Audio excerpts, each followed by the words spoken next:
You know something? They'll get it. They'll get it all from you sooner or later because they own this fucking place. It's a big club, and you ain't in it. You and I are not in the big club. By the way, it's the same big club they used to beat you over the head with all day long when they tell you what to believe.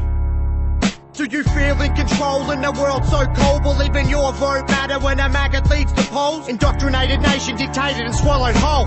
So robotic, no logic, seeking through that shit. We're both optics, am I saying no brainwash? Mind slaves you preyed on, get your pay doc, what your paid cost. Did that 50 years of labour paid off? See if these politicians want to trade jobs as lucky as a Grey Street hooker.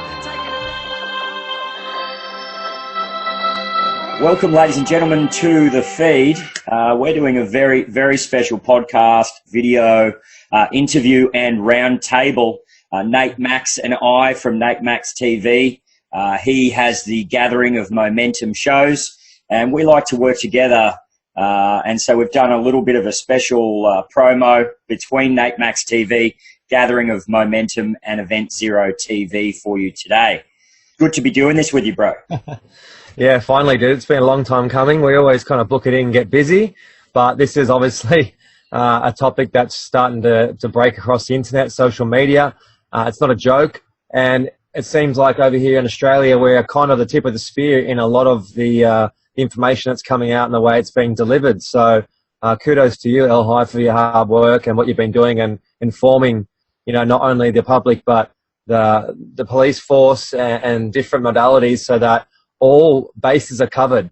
And what I've realized of recently is that, like, we assume that everyone should know, or politicians should know, or the police force should know.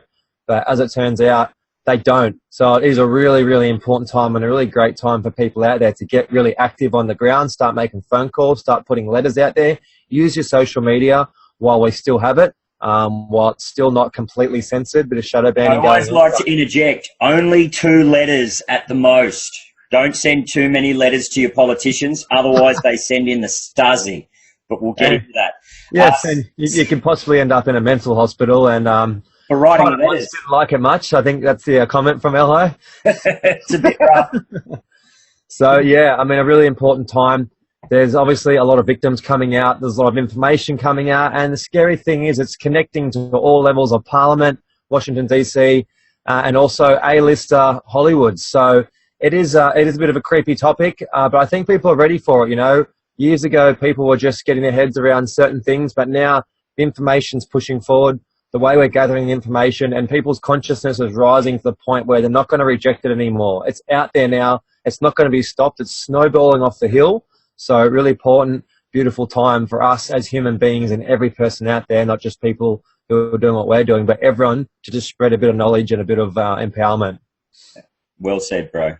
So we have Fiona Barnett, and for those, most will be familiar with her from our feeds, but for those who aren't, she is a child ritual abuse survivor, and she's become a huge ambassador and campaigner to prevent this further abuse in our societies, which she says is systemic. And of course we have Isaac Kappy, who is a well-known Hollywood actor. He was previously friends with Seth Green until allegations he made around a month or so ago now, maybe a bit over a month. I won't say too much about that. We will allow Isaac to share that. But Isaac's been in films like one of the Terminator sequels, Thor, and a few major films as well. So he does know how Hollywood works. He has been in that scene, and we're very lucky to have them both here together on our show for the first time, brother. Yeah. Excellent. Well, this is going to be a groundbreaking interview. So looking forward to, Fiona is so switched on. I've been spending some time with her, and she is such a switched on woman. She is very, very smart, very articulate, and there's no messing around with her. I was really, really like mind blown on how well she's put the system together. Maybe better than anyone. The way she's put the piece of the puzzle together. Her statement that she put out there, that on my Facebook, guys can check that out too, is one of the most powerful statements I've ever read. And I was even halfway through just going, wow, this is where we're at. This is big. So, yeah, looking forward to it. All right, well, let's get them both on the show. Without further ado, Excellent. Welcome, Fiona Barnett. Incredible to have you with us, and everything that you've been doing bravely in Australia and around the world on social media. Fiona, thanks to you and what you've been doing, you've attracted the likes of Isaac Kappy, who is becoming an even better known actor from LA as a result of his whistleblowing on some very serious Hollywood figures. He's gained major traction on social media, and of course is now experiencing the same backlash as you have, and as anybody who goes against the mainstream narrative. So we are blessed to have you both together for the first time. Courageous beacons in a very, very dark subject, and we're going to try and make that as light as possible today. Amazing. I think what we need to do, guys, and thank you so much for coming on. This is really a really powerful time now where we can cross-pollinate, use the internet and social media and our different platforms to get the message out. What I really feel like we need to do is go to the base of where this has started, where this is stemming from, what it's about, so then people can understand why it's happening, because it seems to be a topic where a lot of people have that cognitive dissonance, that Stockholm syndrome, where they hear it and they're like, oh, too negative, I don't want to hear about it, Nate. It's too much, it's not part of my reality. And it's like, actually, it's part of everyone's reality. And the rates of these situations that are happening is actually huge, because most people hide and they don't go out and speak about it because there's shame behind it and things like that. But now we're having the Hollywood A-listers, we're having all these different churches and these priests and all these things, Washington, D.C., the CIA, which is the child trafficking, basically, organization, which is making this all happen. This is what needs to be exposed so we can just light a candle in the darkness. That's all we're doing, we're lighting a candle in the darkness, and we're shining some truth in there.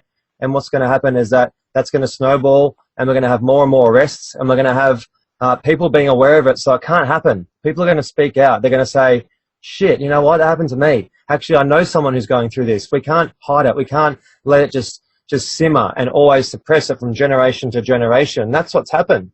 It's kind of gone through generations and been squashed down.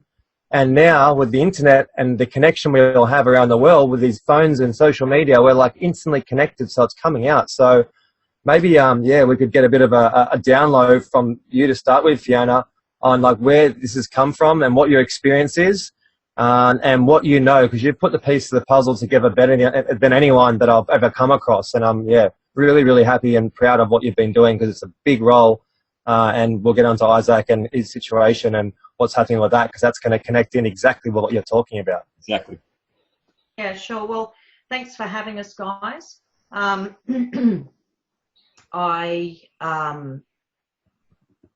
first came out in the early 90s. I started speaking up publicly. I started speaking up around the churches that I was unfortunately involved in my youth. And I wrote a book in the early 90s called, Fruitless Deeds of Darkness. And it came very close to being published by Albatross Books in Sydney and by Thomas Nelson Word in the UK. And anyway, it was a little bit too difficult for them to believe. They said, well, we believe your story, but we don't know how to make the public believe it. So I sat on that, and then soon after, the Wood Royal Commission broke as soon as I left Australia for England, and the Wood Royal Commission broke. And that was essentially, I did not testify to the Wood Royal Commission, but the Wood Royal Commission was focused on the very same child trafficking ring that I was a victim of. So, I went to England, come back after a year or so, and suddenly everyone's talking about the stuff that I tried to tell them about before I left. And, everything had broken. It was all over the news, people committing suicide left, right and centre as the spotlight was shone on all these pedophiles in Sydney. So I was annoyed at that stage about the book, going nowhere. So I just tried to live a normal life. And I didn't. I was pursued by the cult. And then I came out again. I contacted police in 2008 and tried to report to them about, in response to the Bathurst pedophile ring that someone called Tor Nielsen spoke out about. So I made a report to the Bathurst detectives, and I tried to make a formal police statement to Tweed local police, but they just mocked me and didn't follow up with it. I had before that I was pregnant with my first child, and I had made a report about a particular pedophile, Gary Balzola, at Budgewoi Primary School. And I made a report to someone at Task Force Argos. And I nearly started opening up about my own stuff then, but I was pregnant and I felt quite protective of the baby, and I thought, they'll come after me big time if I make a police statement. So, I've got a history of trying to say things to people. And there's a 1991, I think it was early 90s, hospital record of me talking about ritual abuse and what happened. And the doctor at Gold Coast Hospital, Flanagan, wrote in there that, Fiona's ritual abuse is a metaphor for incest. And that was the way they used to write us off back then. So there's a history of me, trying to tell the world this stuff. So I finally came out after my psychology career, my fifth attempt at having a career or so, and just blending in with society was thwarted by a bunch of predators at Bond University.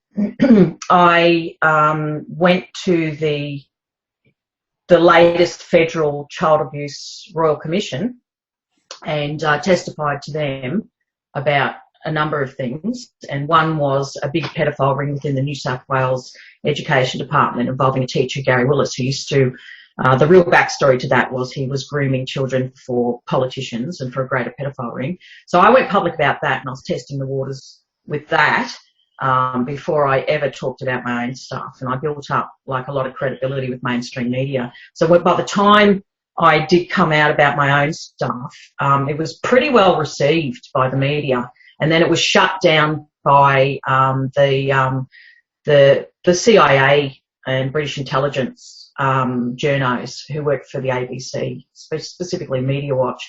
So, and they sort of sent a message out to all of the mainstream media in Australia, not to talk about it. But my main message is that the big message behind my story is that the CIA are the ones who are in charge or coordinate an international child trafficking operation. So it's a single integrated world operation, and then that the funding from all of that eventually is funneled back into the British Crown. So that's the gist of my experience. Wow. Of trying to tell the world about what I know about CIA child trafficking, and my story's out there. It's pretty well known. I'm a victim of ritual abuse, CIA child trafficking, MK Ultra mind control. Children were sort of, targeted and roped in as guinea pigs from all over Australia throughout the 50s, 60s, 70s, 80s. Sure, it's still going for MK Ultra abuse. And I was taken into, military settings and, abused by Americans within those settings, so CIA operatives within the Sydney area, Pine Gap and Dulce in the US. So how's that for an intro? Amazing, Fiona. Do you reckon you could explain what ritual abuse is to people out there who don't understand what it is? Maybe not in full detail, but just sure. Understanding what it means and sure. who's in the cult. Okay, so basically, ritual abuse is the type of abuse that is perpetrated upon victims within Luciferian cult, and this cult is something that is practiced by the world's 8,000 to 8,500 wealthiest people. So you've got these Luciferian pedophiles who basically run the world, and they use the CIA to do their dirty work. They use the CIA to do their trafficking, which makes the money, which is laundered through all our major banks. And basically, Luciferian abuse is, it stems from Babylon. It's very ancient, and it's passed along these family dynasties. So from, you know, father to child, and mother to child. And basically at the top of this Luciferian sort of hierarchy of power, you've got about 13 bloodlines, and that includes probably the most powerful bloodline I know of is the Rothschilds. And the Rothschilds actually have, they used to be the court Jews for the British monarchy, and then as a reward for, you know, dealing with all the money, and so the drug money from the opium wars and that sort of stuff, as a reward they were allowed the daughters of the crown royal family to marry. So their bloodlines have intermingled between the British monarchy and the Rothschilds. And the Rothschilds are just, you know, we recognise the Rothschilds and the British monarchy as the most sort of powerful dynasties in the world. Then below those bloodlines you have about, well, Fritz Springmeier said about 300, so I go with that. And that includes, for example, the Gardner bloodline. So my husband is a gardener, and so my girls are gardeners. And so you've got the King of Jordan is a gardener. He's related to my husband. And so that's where you've got that. My bloodline is hidden. I know what was said to me by Giddinga, but I've got no evidence, so I don't know how to prove it because it's all tied up with World War II and the Holocaust and all that stuff. So basically, my Luciferian background, bloodline, comes through my father's side. I was abused and passed on to the greater Luciferian network through my grandmother and step-grandfather, Helen and Peter Holozak, or Holovchek. They were granted asylum. They were Nazi war criminals, and they were granted asylum, like many Nazi war criminals within Australia. And what people have to understand is the Nazis actually, Nazism has a religious side to it, and that religion was Luciferianism, and that was continued when all the Nazis found asylum in Australia. And these are, majority of Nazis that found asylum here were not German, they were Slavic. So they were granted asylum here by the Australian government willingly in exchange for, you know, information that the government was interested in.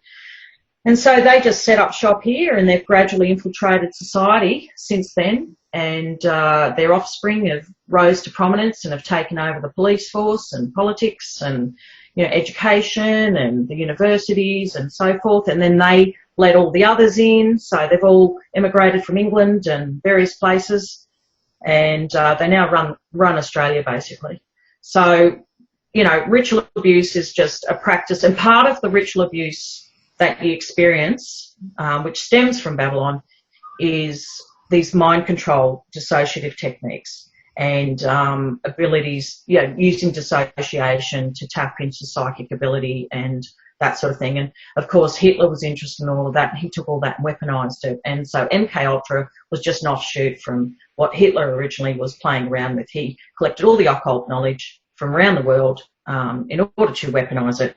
And he started off this super soldier program that MK Ultra continued, and actually brought children into to be subjected to unethical hypnosis and drugging and so forth, and subjected to, you know, trauma, and they took the brain's natural ability to dissociate when faced with extreme trauma, and they weaponized that, and they turned a whole generation of kids into little soldiers, super soldiers that were recruited into Delta Special Ops and used for nefarious purposes.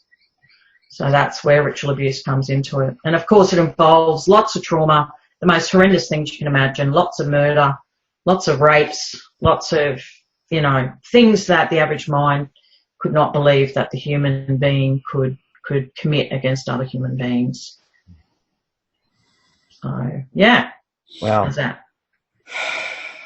It's a big subject, and, you know, I think that's why it scares a lot of people off, that what do you say after that? Well, I think in this case, we need to go deeper into it and pass it over to Isaac, because he's coming from a place where he's had personal experience. And Isaac, would you like to introduce yourself and let us know? Issue a disclaimer. I'm going to try not to devolve into an Australian accent because it's 3-on-1 and I'm very susceptible to these things. So that's my Thank you. Hi, my name is Isaac. I am an artist. I lived for a number of years in Los Angeles. I found myself in the middle of a pedo ring. As Pizzagate was going on, I was talking to my friend and like telling her like, oh my God, you know this Pizzagate stuff? She's like, oh yeah. Then over the course of a few months, I realized my friends were trafficking children and they were trying to groom me to join their cult. Oh, wow. Yeah. Yeah. And when you say your friends, I mean, I know that you've done quite a lot of videos now, and people can find you on Periscope doing live feeds almost daily now, which is great that you keep a high profile. But really the biggest bomb that you've dropped, which is substantial, I mean, really relates to one of Hollywood's biggest names. So can you tell us who that is or who they are? Yeah. My friend was Seth Green, his wife Claire Grant. They're friends with Macaulay Culkin, etc. The whole thing. Yeah, and you also mentioned a Hollywood director. Spielberg. Steven Spielberg is a pedophile. Hank's pedophile. Yeah. I have outed a bunch of people. I don't even remember all of them. Just because, like, once you see it too, you see it and you're like, oh, well, of course they're doing that. They're a pedophile. Begin to discern the patterns, the behavior and stuff, and it's like, oh yeah, okay, pedophile. Spielberg was an open secret for a number of years, so I don't know why people were like, whoa, my gosh, like, people know, you know. Yeah, and I think it's a similar thing that happened with the Catholic Church. Oh, Yeah. no, of course that couldn't be the case, even though everyone knew that couldn't be the case, and now it's the case. Now we're at the forefront of you doing it and Fiona doing it with politicians in Australia and around the world and other high-profile people, and now you're coming out and making these names and you know, bringing these allegations against these major figures. And the response is similar to what was happening 10, 20, 30 years ago when people were doing the same thing against the Catholic Church. Well, I don't know. I think the response is going pretty well. I have a lot of people reach out to me. They're like, dude, you changed my life, man. You opened me up. Like, I'm seeing everything now. And I knew that the thing that was going to bring Pedogate into the popular zeitgeist was where it intersects with Hollywood. Because, you know, especially as Americans, we're very celebrity obsessed. That's kind of the jam. People just care about celebrities. So I knew that was where people would start to take note. Right. So I have a question which is down the rabbit hole as for Fiona. A lot of people out there, because I do a lot of posts on this stuff, you know, I've been doing a lot of posts on this for quite some time now. I do that more heavier topics, and a lot of my following is people who want to know. They want to know what's the point, like what do they get from doing what they do? Like, what is the difference between these Satanists at the very top who are you know, energy harvesting children to your average pedophile down the street? What is the connection, and what do they get from doing what they do, and why has it happened? You know, like, where does it stem from initially? Is it one single energy which is infiltrated here on Earth and it's spread out, or is this generational? Like, what is? People always want to know, like, why? Why do they do it, Nate? Like, why would they do that? Because they can't wrap their head around that it's going on, and that we need to get some clarity on, like, why this is happening. The first word that comes into mind is power. They do it for power, to gain and maintain control. And there's no better way to control society than by destroying generation after generation of children and bringing them into submission. So when I talked about the top, you know, 8,500 wealthiest people in the world that belong to these top dynasties and have, you know, most of the wealth, and use the CIA to, you know, do all their money laundering, and, well, the bankers do the money laundering and the CIA to, you know, move the children around and weapons and guns, because children are far more lucrative to sell than weapons and guns combined. You can resell a child over and over, and then you can sell that child at the end when they're finished being prostituted, and make a lot of money out of killing them various ways, you know, organ trafficking, sell them for ritual sacrifice, or sell them for snuff films, or just pedophiles who get off on killing a child while they're having sex. So it's power. It breaks down society. I believe that it is what the Bible refers to as the abomination that causes desolation. And it basically, you know, they've got this system set up where they abuse all these kids, and then you've got CPS or child welfare involved, you've got the cops involved, the courts. You've got this perfect system where they can, and they've, you know, so many abused kids end up in prison, and then they're in the prison system, and it's just a way of, like, child abuse is at the heart of social control. So it's how they manipulate the entire Western world and beyond. Now, also, it's something that's passed down through the generations, through these bloodline families. And then you've got the lower coven families who aren't bloodline, but, you know, they've been doing witchcraft or Satanism for generations as well. Then you've got lots of people recruiting. They're always recruiting through schools. They're targeting abused kids who are vulnerable. They recruit them in. They subject them to certain crimes and things where they can't get out. They compromise them. They use them as drug mules, you know, etc. So there's that. But some of them, it's part of their religion. So pedophilia is part of their cult religious practices. It's a tradition. They abuse their own children. Okay, so the Rothschilds, for example, it's incest is just part of their dynamic. Like the Hilton family, Paris Hilton and all them. You know, you saw how promiscuous she became. You know, they're abused from a young age. And this keeps it in the family. It keeps the children subjected to the family and loyal to the family. You know, some of the kids are subjected to dissociation techniques and whatever. It was pretty rough, yeah. Yeah, it's kind of weird. Ah, weird. Hello. Oh my goodness. Hello. Ew. Strong Brittany. Yeah, it was a weird time. Ew. I'm embarrassed. Can we stop? If they can't handle being knowingly involved in this stuff, they will split the child and have the child involved anyway. So it keeps their lineage going and keeps their family dynasties intact and in a state of power. Some of them, not all, probably not even half of them, less than half, maybe 30% actually enjoy raping kids. So they're not necessarily pedophiles who enjoy it themselves. It's just something they have to tolerate and turn a blind eye to or participate in, you know, whatever. And then the relationship between, you know, these ones at the top and your pedo on the street. Well, the pedo on the street is a byproduct of these generations of abuse. It's leaked down to, you know, Joe Bloggs in the street. Young age to be sexually aroused by sex with children. So if they were abused at age 3, they might, you know, be conditioned to be turned on by a 3-year-old, or they might, you know what I mean? This sort of stuff goes on. It's highly complex because you're dealing with so many variables that creates the pedophile in the end. So the guy on the street, I mean, the only people that ever get caught and go to prison are the randoms. So someone they're going to use as a scapegoat, or someone who's operating on their own outside of this hierarchy.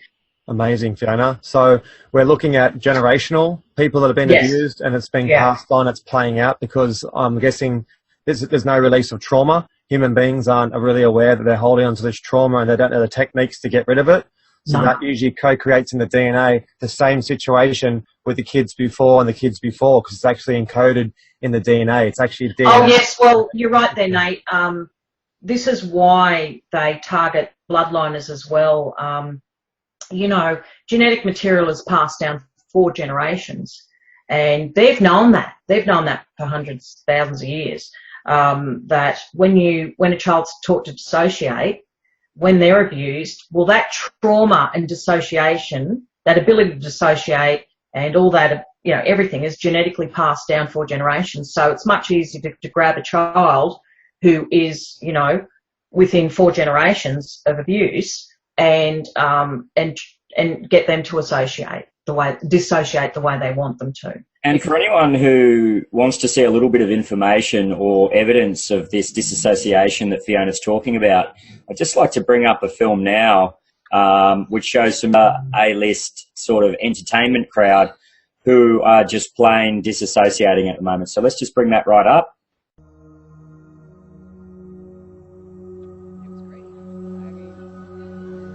It was a wonderful, meaningful endorsement in every way, and I was very proud of it. Did you talk about vice presidential possibilities with Senator Warren? You guys have got to try the cold chai. Very proud of Senator Warren. Did you talk about vice presidential possibilities with Senator Warren? You guys have got to try the cold chai. In every way, and I was very proud of it. Did you talk about vice presidential possibilities with Senator Warren? You guys have got to try the cold chai. Of all that's going on in the world today, it's difficult to celebrate the already celebrated Stranger Things. But this award from you, who take your craft seriously and earnestly believe, like me, that great acting can change the world, is a call to arms from our fellow craftsmen and women to go deeper, and through our art to battle against fear, self-centeredness, and exclusivity of our predominantly narcissistic culture, and through our craft to cultivate a more empathetic and understanding society by revealing intimate truths that serve as a forceful reminder to folks that when they feel broken and afraid and tired, they are not alone. We are united in that we are all human beings, and we are all together on this horrible, painful, joyous, exciting, and mysterious ride that is being alive. Now, as we act in the continuing narrative of Stranger Things, we 1983 Midwesterners will repel bullies. We will shelter freaks. Hey, stop it. Hey, radio, fuck you. Radio, fuck you.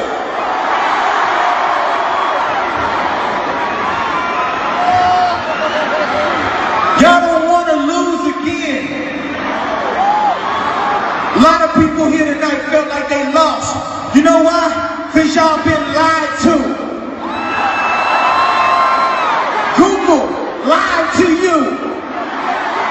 Facebook lied to you. Radio lied to you. Radio, fuck you. I am putting my career, my life, my public well-standing at risk when I talk to y'all like this.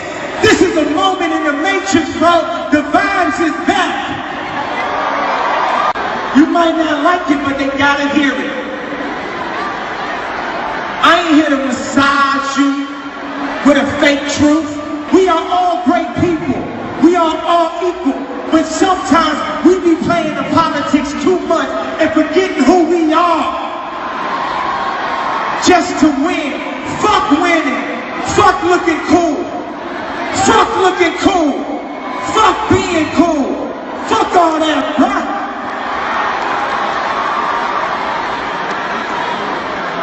I've been sent here to give y'all my truth, even at the risk of my own life.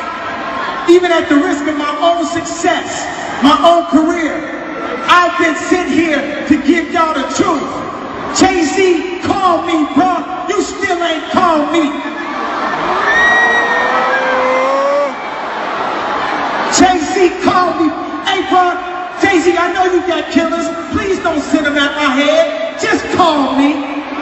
Talk to me like a man.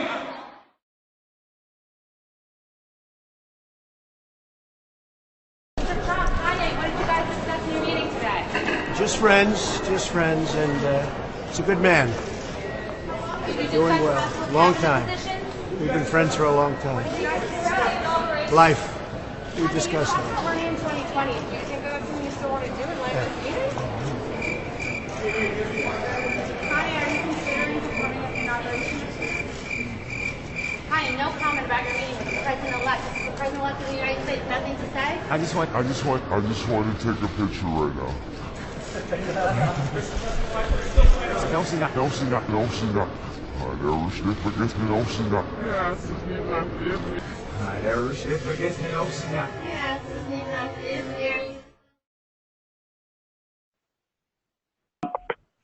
Trump. Oh, yeah. I think Kanye is just like seeing the last of these people before they get freaking git mode. Is what I think. Yeah. Because he's like, Steven Spielberg's a genius. I'm like, where, dude? Obviously, just like everyone else around the world, I was astounded when I saw Isaac, when I saw yourself, mate, come out and make these allegations. We'd seen Corey Feldman allude to making allegations and never actually making them and wanting to raise money and all of that. And I'd like you to talk about that as well. But really, for me, it was a little bit of a shock, I'll be honest, when mainstream media didn't report on you straight away. In fact, that to me revealed a lot. So my question to you is, well, first and foremost, what do you know about Spielberg? And given the gravity of your allegations in the era of the Me Too movement, where that's all about taking the victims seriously, that's all about taking sex abuse seriously, and that's Hollywood's mantra is Me Too. So you come out and say Me Too, and yet you make allegations against Spielberg, and I'd like to ask why you believe that Steven Spielberg is a pedophile. And then number two, why the mainstream media hasn't taken you seriously. And then I have a third question about the Daily Mail's article, which we will get to. Right, let's just take them one at a time. Let's see if I remember how do you know?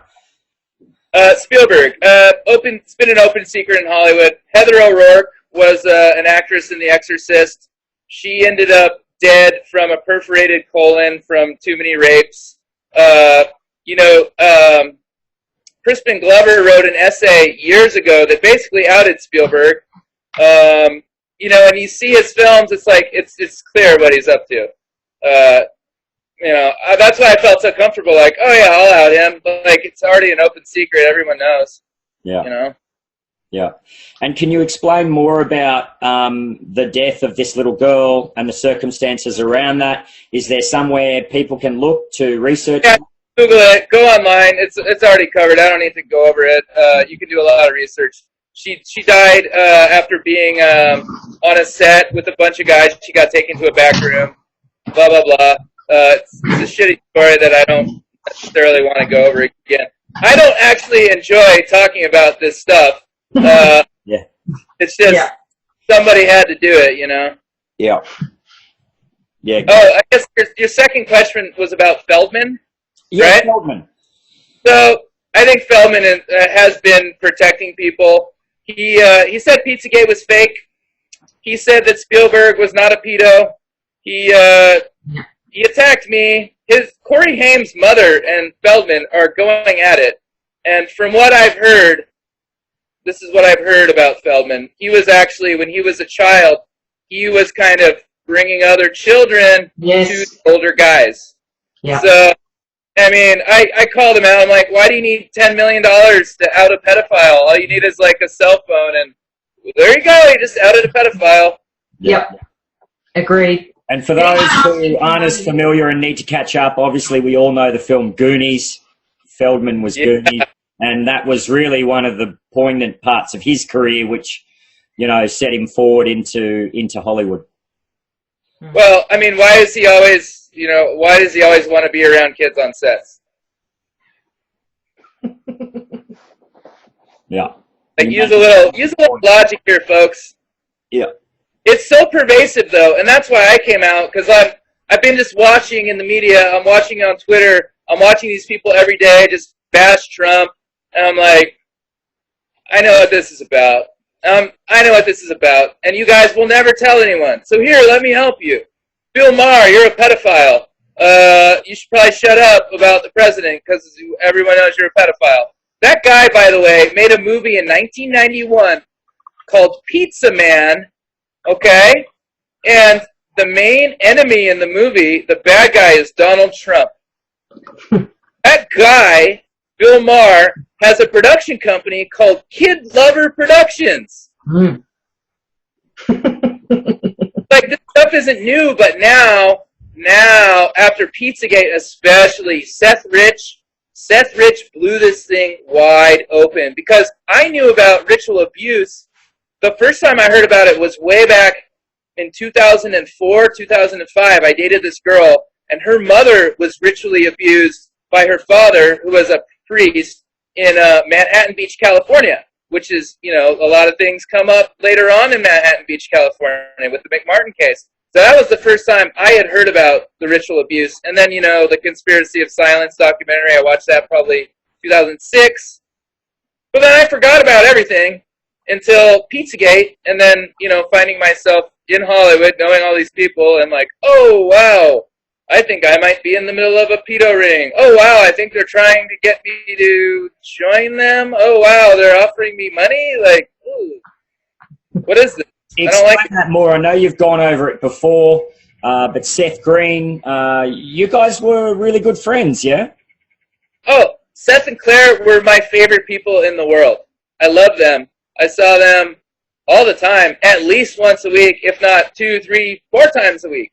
They were great. I loved them, you know. So but you've got, I mean, a lot of the allegations that have been raised against you are that you don't have any work and you're trying to use this for publicity. What do you say to those allegations in relationship to, you know, they're trying to, the publicity from some sections of the mainstream are trying to assassinate your character and make out as if you're using Seth and Claire to bolster your own image. What would you say to that?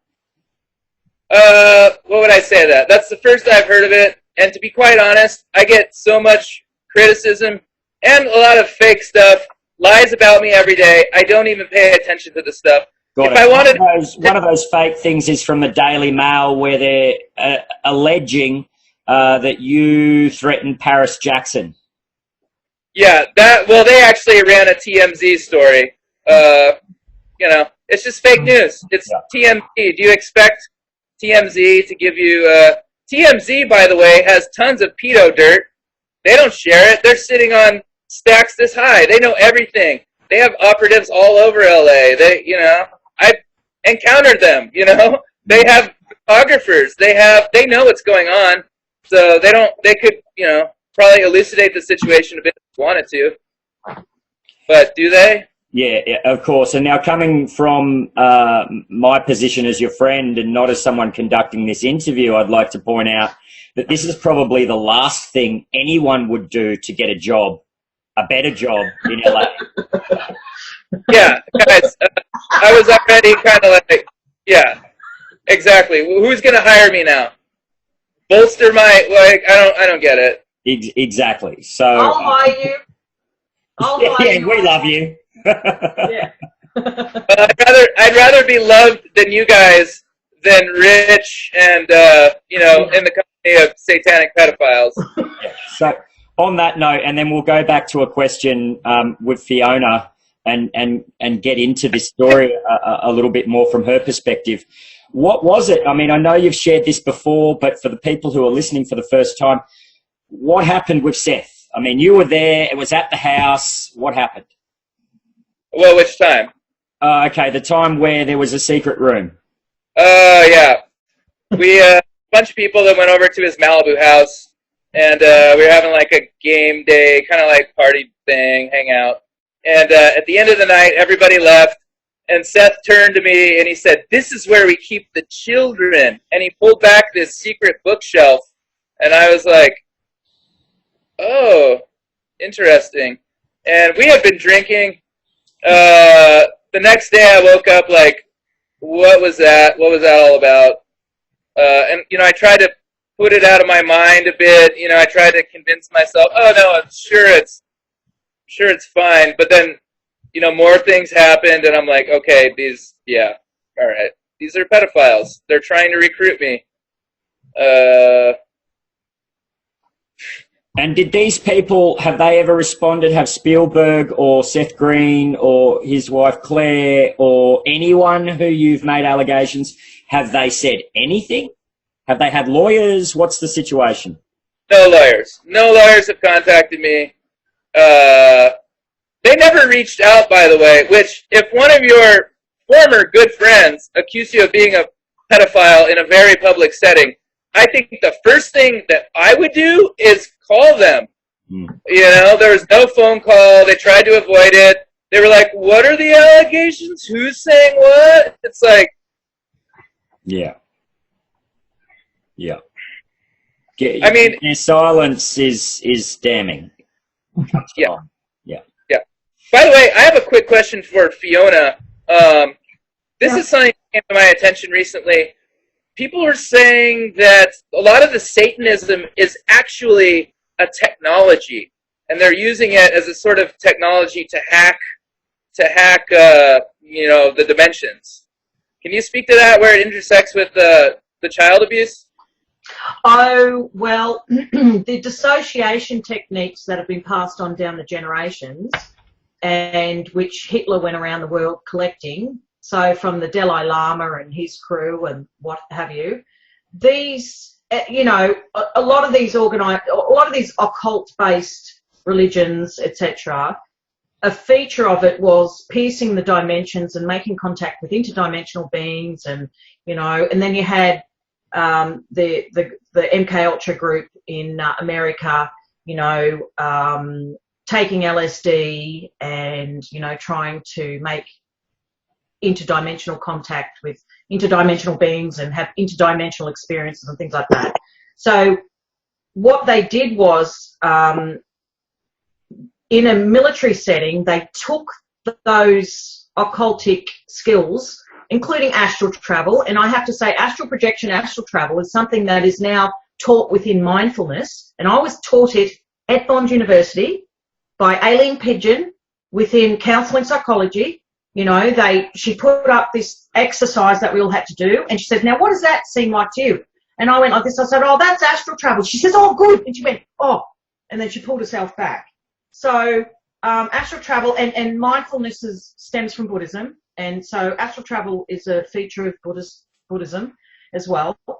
So these sort of techniques that are practiced, when MK Ultra came into being, they took all of those techniques and tried to use them in, you know, to bolster their Cold War efforts. So astral projection itself has been used for many years. For example, I knew someone who worked for about, you know, over a decade in the main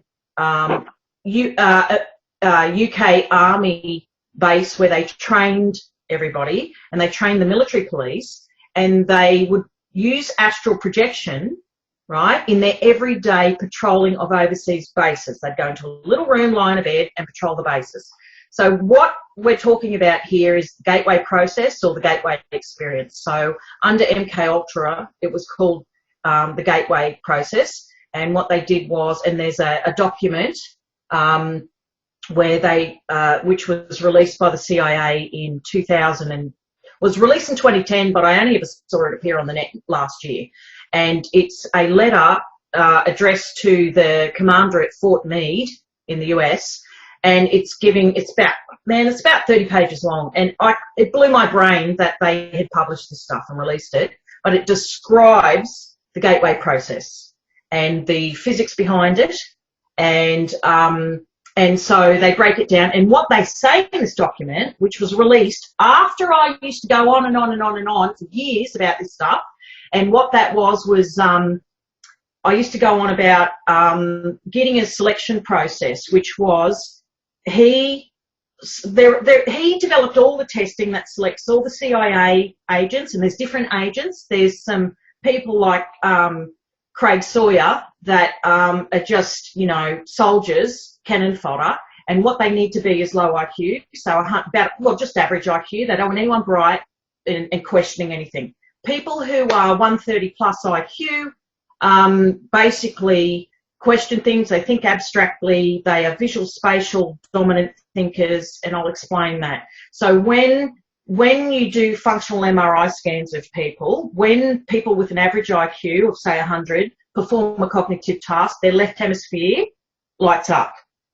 When somebody who is, you know, IQ maybe around about 130 plus, both hemispheres light up when they perform a cognitive task because they're activating their right hemisphere, which is the visual spatial processing side.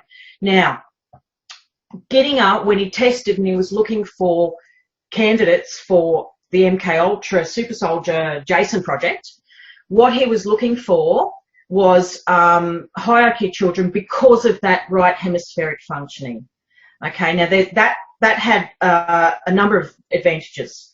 First of all, when you're programming a child under MK Ultra, the child must visualize, must be able to visualize. And people who have a right hemispheric preference, when you tell them a story, they turn it into a movie in their head and they store it, right?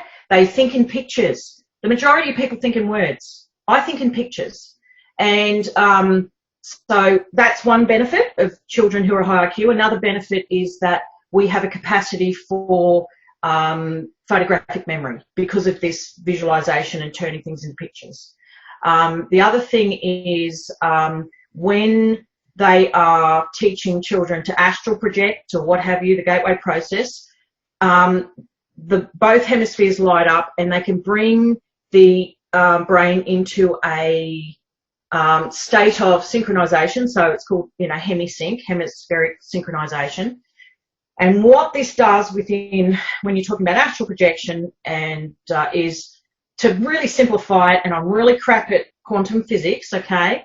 Not saying I understand this well enough to explain it, but basically you bring the brain into a state of synchronization, and then that then creates a type of harmonic resonance, for want of a better expression, and then that places the brain and into a certain relationship with the electromagnetic field around us. And what you're able to do in that state is, well, you can astral travel. You can travel around, you know, like leave your body and travel along that plane. Or the other thing you can do is manipulate matter.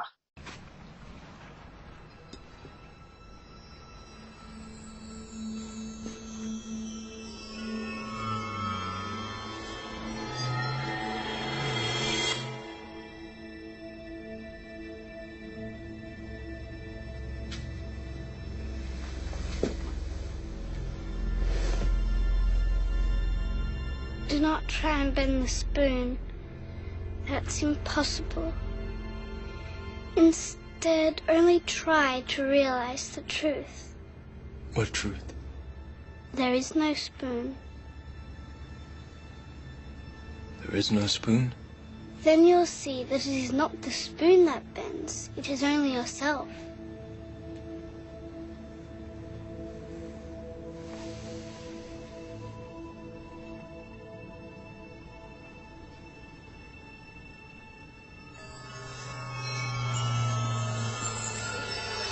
The Oracle will see you now.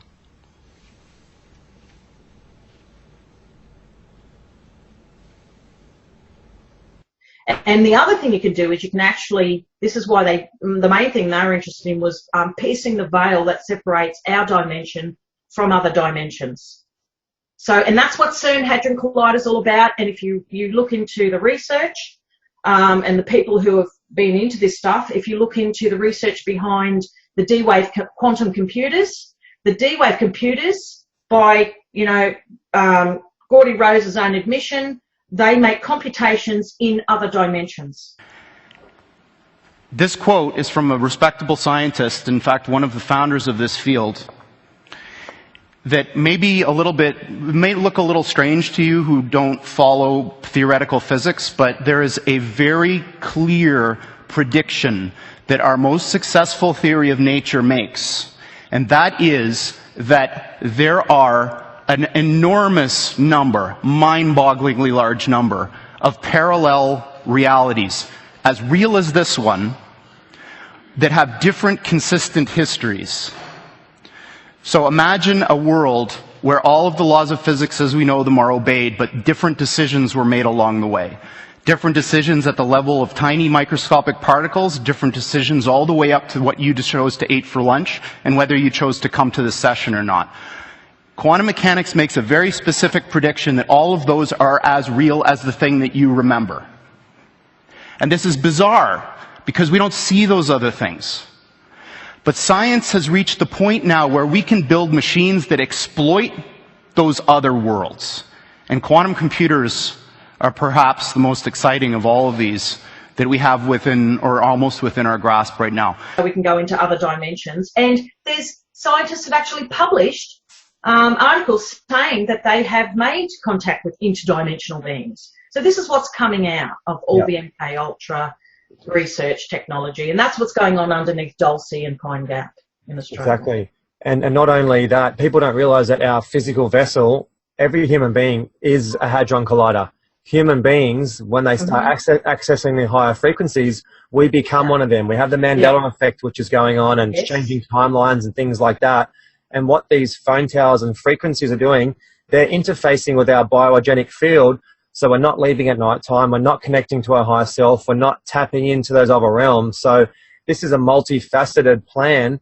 Destroy the children, lower the overall frequency of the human beings on Earth, destroy Mother Nature, traumatize the generations, and then use this frequency mind control grid, which is basically like a 3D mapping of the whole entire Earth's biosphere, not only so they can track UFOs, but so they can track craft coming in and out. But it's also to track our vessels from leaving, because the other reality, some of them are actually still controlled by the CIA too. It's a very out there topic. Well, one other thing that I'll add is, and that is Putin, I think he said it about within the last 12 months, he got on and he was talking to a bunch of students, I think in Russia, and he's talking about that they were developing super soldiers that were more lethal than nuclear bombs. Знаете, что человек приобретает возможность влезать в генетический код, созданный или природой, или люди с религиозными взглядами говорят Господом Богом. Последствия практически какие из этого могут наступить? Это значит, что уже можно это представить, даже не очень теоретически, а уже можно практически представить, что человек может создавать человека с заданными характеристиками. Это может быть гениальный математик, это может быть гениальный музыкант, но может быть и военный, человек, который может воевать без страха и без чувства сострадания, сожаления и без боли. То есть, вы понимаете, человечество может вступить, и, скорее всего, вступит в ближайшее время, в очень сложный и очень ответственный период своего развития и существования. И вот то, о чем я сейчас сказал, может быть страшнее ядерной бомбы. Когда мы что-то делаем, и чем бы мы ни занимались, хочу повторить эту мысль еще раз, мы никогда не должны забывать про нравственные, этические основы нашего дела. Now, as soon as he said that, I knew what he was talking about, because when you weaponize psychic ability in this way, using the gateway process, which is you know, military intelligence and the CIA have researched and published all about, when you do that, it's a very powerful weapon. And that's what they were using these children as super soldiers within the Delta Special Ops units. So, you know, when they were having trouble, you know, overturning communist countries back in my day, you know, they would have one of these children assigned to the unit of soldiers, and they would go in, and if they had to take down, if they're having trouble penetrating the front of one of these, you know, South American countries or whatever, they'd just take in one of these kids, and the kid would do their thing, and it's like a bomb going off. Just to bring this back down to be based off the burden of proof, because I know one of the things that critics will always say is that, you know, this is all conspiracy theory and it sounds ridiculous and absurd. So while you were talking, I just brought up the MK Ultra references on the CIA website, which I'll show on the screen right now. And there's voluminous documents directly off the CIA website in their Freedom of Information Act electronic reading room, which will provide ample evidence. One of the things you were talking about also with the astral travel is what in a military setting they refer to as remote viewing. Yes. And that information can also be found, and I'll bring it up on the screen now, just to show that these are things that are actually being admitted by that agency. Yep. So this isn't something where you are saying anything new, Fiona. It's not a question that you're asking that's new, Isaac. This is stuff that actually is already out there in the mainstream if you look for it. And that document, yeah. I was just going to say that document's from about 1984, 1985, the one that the CIA put out about the Gateway process, which is the time that I was over in Dulce. And you can look up Project Stargate as well. That's been leaked recently from the CIA's own website, Project Stargate. That's about remote viewing and also psychic abilities and people manipulating matter. So that's been released from the Freedom of Information Act. You can look that up right now. So it's all there. It's just whether people want to do their own investigation. That's what it boils down to. Do you have the level of consciousness to be able to tap on these topics? And people whose minds are swimming in a sea of toxic soup, and who are being baked by the phone towers and all types of stuff, it makes it harder for these glasses we're wearing to take them off. It depends on how thin your veil is to how much you're going to accept and how much you're going to investigate into things like this. So it is a war on consciousness, really. It all boils down to a mass war on human consciousness and on a multidimensional reality. So really big thing. 100%, and I've said it for years, we're in the midst of a frequency war. The bad guys, to distill it, it's something really simple. The bad guys want to bring just pain, suffering, destruction. They want you sad and sick. They want you, they want you complacent. And dead. They want us dead. Yeah. You look at the entertainment, you look at the news media, it's just, the fluoride in the water, the GMO foods, it's like an all-out assault on humans. And that's just the physical assault too, People's first step, they're like GMO, fluoride, vaccinations, phone towers, mobile phones, all that. But then it's like, right, this is the base level physical one. What about the mental assault? What about the spiritual assault? If people can't even connect to their spiritual being, how do they even know they're under attack? They don't. This is the funny thing. It's inversion hidden in plain sight, and it's going on without people being aware of a silent war with secret weapons. And they've just published, I think, was it the New York Times talked about the psychotronic weapons that they employ. Really? It was a huge article on psychotronic weapons. It was about a week or two ago. And it's on my Twitter feed somewhere, 5,000 tweets back. But, and this has all been published, and the US have patents on these psychotronic weapons. David Shurtis, another victim who talks about them all the time and about being hit with them, and I know many people have been hit with them. So, they have this technology. What I described, when I described what was happening to me, I've had a stroke and a heart attack, and there's no family history of any of that. And it didn't make sense. But when I described all my symptoms to Dr. Raina Michelson, 2005 Young Australian of the Year for Community Services, she says, "Oh, that's that psychotronic weapons, Fiona." She said, I was hit with that for 3 days, and it was just unbelievable. So, and ringing in the ears, you get the ringing in the ears, the tinnitus, waking up any hour of the morning and just vomiting your guts up for no reason when you're fine when you went to bed and you can't think what you ate. You start wondering, is there some truth to what was published in the New York Times? Yeah, maybe for once that will be the case. There will be something true published in the New York Times. Yeah, maybe. Which is a paper that's run by the pedophile who covered up Jimmy Savile at the BBC in England. Oh, yeah, Mark Thompson. And also Carlos Slim. Maybe you can remind me. I heard some story about Carlos Slim some years ago. This girl was screaming, running out of one of his properties because she found like a baby in the refrigerator or Yeah, thing. I've heard that. And what is it with a lot of these pedos that have been exposed, like Jimmy Savile and the Australian guy that sung the songs? I forget his name now. But they've all been knighted by the Queen. Oh, yes. Well, I call the OBE a pedo medal. They've all got a bloody pedo medal. They've all these people, all my perpetrators have got an Order of Australia medal or an Order of the British Empire medal, you know, all this sort of stuff. You think of Rolf Harris. They've all been knighted and awarded and all this stuff. Yeah. Yeah, that's right. Pedo Well, I mean, we know how the system works. These people, if you want to get in power, you got to be one of them. So, of course, they're going to, like, flaunt it, you know. Yeah. Like, there's Sir Edward Heath, another one. Oh.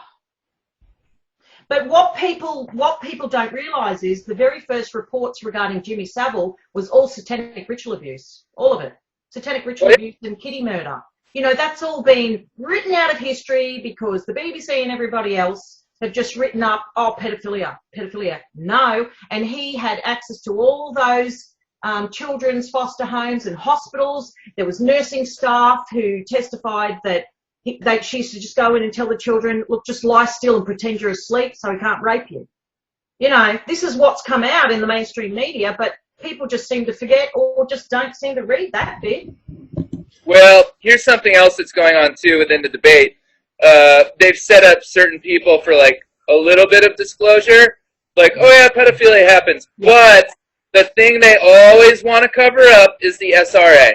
That's the thing they always want to... They want to leave that out of the equation. And so what you're saying, because these people that I've been outing lately, I've been trying to tell people that all these people that came out after the Satanic Panic in the 80s, right, to cover it all up, you know, the real people die. The real people go to prison, you know, and Corydon Hammond, right, Professor Corydon Hammond from Utah, when he gave his famous Greenbaum speech, he was threatened in the silence, and I contacted him. He said, well, he gave me information, but he says, please don't mention any of this. Do not mention my name publicly, in your book and all this stuff, right? Because that's what happens to the real ones. Now, you've got all these other ones like DeCamp and Ted Gunderson and all these people that people think, oh, yes, well, you know, they were all exposers and they helped. No, they weren't. They were information controllers, right? They shut it down because how many convictions did we see out of McMartin?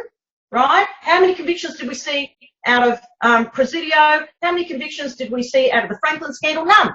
And what's his name, Isaac? Gabe Hoffman. Gabe Hoffman and An Open Secret. What a piece of shit he is. All of them. And then you've got Craig Sawyer and his bullshit Veterans for Child Rescue, which he went in and covered up the real VOP story, which I'm publishing an article about from a first-hand witness. Right? They did some tardy journo down there did an article 3 months later after the fact, you know, pulling down everybody. So I've got an article coming out by my mate David Armstrong, who was there with his Mormon cage fighting mate, you know, Nick, and then I'm going to, you know, get him to do a rebuttal on that hit piece.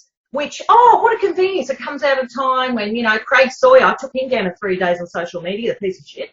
Everybody's just skirting about the edges, and I just come in and say, hang on, he did this, he called Louis a pedophile and used somebody else's case file number, and attributed it to him. And he said that, you know, Louis portrayed himself as a veteran when Louis never did. All these sorts of terrible things, and first said, yeah, the child trafficking camp's real, and then turned around and said no. So, well, beyond that, I had an extensive conversation today. With the VOP guy, and yeah, I can't. There's no way in my mind that I could defend Craig Sawyer after hearing that conversation, because he basically went in there and covered up what they had discovered. This is a guy that is known for finding homeless camps. He knows what homeless camps. I'm not talking about Sawyer here. I'm talking about the VOP guys. They're known for homeless camps, okay? They know all the telltale signs. So when they found this, they're like, this is not a homeless camp, this is something else.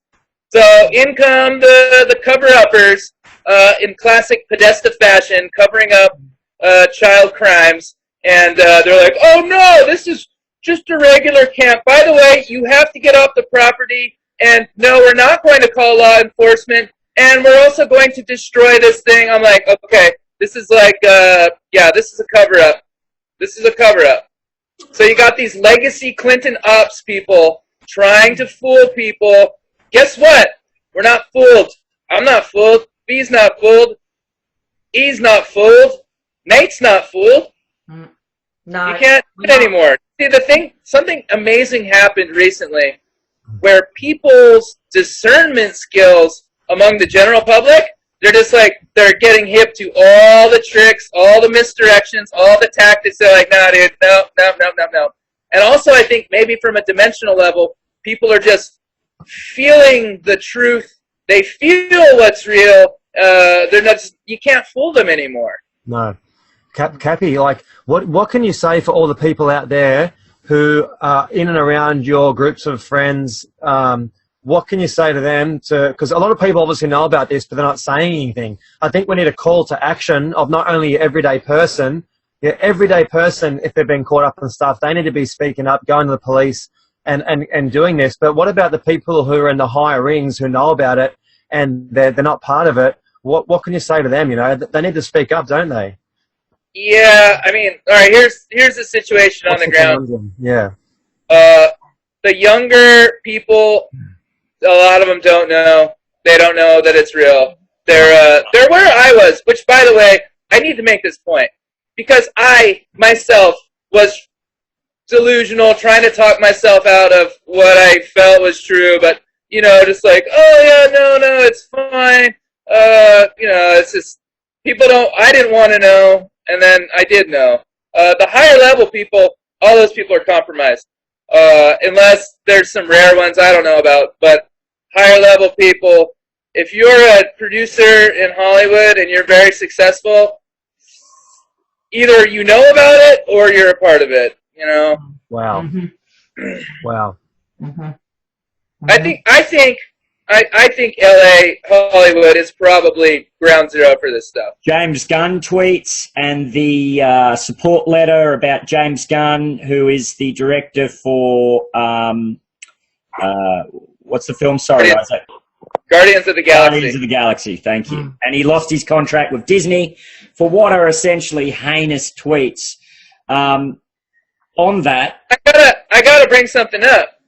Those tweets are when I got involved, because I saw on the Twitter, he was like, oh, they're just jokes. I'm like, I know you, I know your friends really well, and those aren't jokes.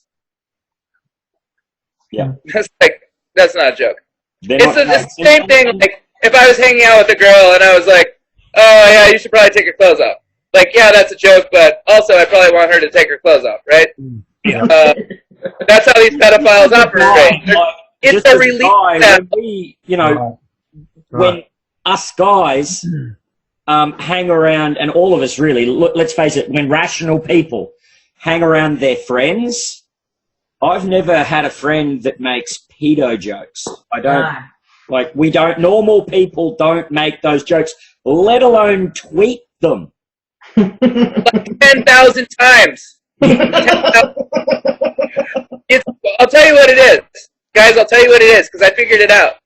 It's a release valve, so they can talk about what their sick minds like to do, but, like, with, it's like, it's a release valve. They could be like, that way they don't have to hold it inside. Yeah, and I think it makes them feel better if they can say it publicly. They're almost deluding themselves as if what they're doing is okay. Well, it's like but hang on. There's a point here. And that is that these pedos, they're so used to getting away with it, right? They're so used to getting away with it that it's so normalised within their world since they were young. They've been, and then they're, raping kids, and they're hanging around all these very powerful people who are going, yeah, it's okay to rape kids, come to my rape kids party, and all this stuff, that they're coming out, you know, that the spirit cooking thing that a lot of Hollywood stars are going to, and you got bloody Hugh Jackman from Australia attending, you know, one of those horrible events, and oh yeah, it's really normal to go to a dinner and eat something that looks like a dead body floating in water, you know, and blood. So, you know what I mean? They've normalised everything. Yeah, they have. Such that, and then if it's not, then it's art. It's all just art. Well, I went to art college. My first degree was painting major, drawing minor at the top art colleges in Australia. And that ain't art. That's not art, right? That's perversion. And they're trying to normalise it. They're making their move. These Luciferians are coming out, and they think it's safe to come out now for some reason. And that's what part of this is. Well, they're still operating on their, you know, they had all this media planned out for the Hillary timeline, which they were all counting. And now they're just like scrambling. And yeah, they, you know, you look at Netflix, you look at Santa Clarita Diet, they're pushing cannibalism, like, hey, cannibalism, whatever. All the, you know, that was one of my main things in this fight. Like, I'm tired of these jerks having control of culture. And, you know, they don't fund stuff that doesn't push their awful message, and I'm tired of it. I'm tired of holding the reins of culture. That's key. That's quotable. Thank you, Isaac. And what you're saying before also about why they're doing it and why it's happening so broad daylight, it's basically like in this world there's this process of universal law where if you tell someone what you're going to do and then you do it and they don't do anything, it's basically their fault for not taking action. And a lot of what's happening is complacency, where people understand what's going on but they're not taking action. I'll do a few posts on the internet, which is a closed circuit. Then they put their laptop down, they go out in the world and they wonder why the world's not changing. Because everyone's posting, but as soon as that laptop goes down, they grab a bottle of Coke, they go out, they talk about normal shit because they're too scared to destroy their ego construct which they've spent years building. They've built this personality to fit into the world, and then so the world's not happening. And this is what I'm so happy with you guys, and especially you, El-Hi, ringing up and taking action on the ground. If everyone just does 1 little % each day of what they want to do each year, by the end of the year, we've done 365% of what we wanted to do. We've done 3.5 times the amount, you know? Nate, you're really messing with my reality right now. Are you telling me that a Facebook post isn't going to change the world? No. Facebook post is a catalyst to change, but then people need to make that change and then create something. The police aren't going to do anything unless you call them. So what you're saying is just doing a Facebook post alone and shutting the laptop, it's not enough. That's what I reckon. Yeah, I think people need to go out and go on the ground and take action. Yes.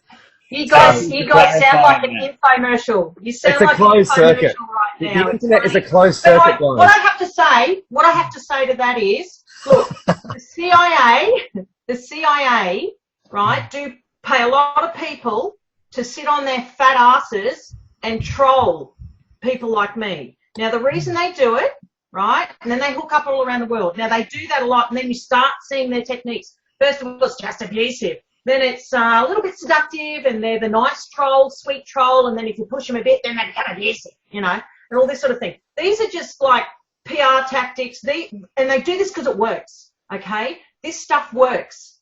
As soon as somebody reads, they read something and they go down a bit and someone discredits me or Isaac, whatever, they go, oh, you know, it's this group pack mentality, right? This hive thinking, and they go, oh, okay, no, I won't touch that. That's a bit embarrassing, or that person's, you know, being dumb, so I'm going to go with the group and I'm just going to push that away.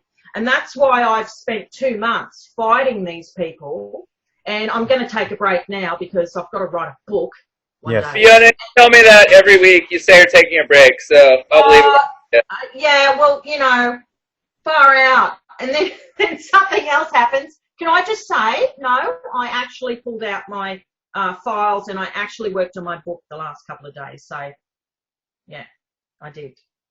So I think a take-home thing would be, guys, definitely this is a time to support people like Fiona, Isaac and El-Hi. When they're posting, jump on and put positive comments. because we are a much bigger network than the CIA and all that. As long as you work together, that's all you have to do. We're a really solid team of people. When I post, man, I've got so many people that support. People don't even try my wall now. The information goes out and people just get owned, or they get told by about 20 really smart, informed people the facts. And we're not telling them they're dickheads. We're just saying, this is a fact about this. You should go research that. Maybe you should check this out, you know. And when we have enough people doing that, we are the truth media. They're trying to censor us, but it's not working. There's too many smart people now. Too many people waking up.